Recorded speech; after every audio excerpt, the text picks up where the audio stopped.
when a child is dysregulated, we shouldn't be teaching the lesson there, because nothing goes in. You can say 100 times, don't do this, it's very bad. The child will still do it. Look at the number of kids. We've had kids climbing on shelves, right? And whilst they're climbing on the shelf, they will say, don't climb on the shelf. Correct! Because you're teaching it at the wrong moment. Nothing is going in, and what's worse, they've made an association. They've actually understood that when I climb on the shelf, we should be saying don't climb on the shelf. It's not meaningful. Alright? So we're not saying never teach your child, but pick the right time to work with your child and teach your child that lesson. Wait until you're both calm and regulated. Now, the concern that I always get is, but he'll forget. Maybe, but maybe not. Because just because the child doesn't communicate, doesn't say anything, doesn't mean that the child has forgotten, you know. You'll be surprised at how much our kids actually remember of when they were younger, and even when they have very little language. We had one boy, he no longer sees me because he doesn't have to. He's in the mainstream, he's integrated very well, he has his own friends and everything.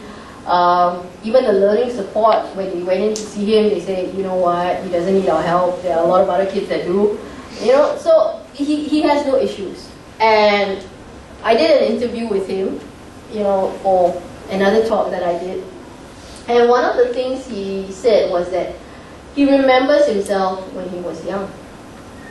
He remembers that in the past, it was very hard for him to focus on more than one thing.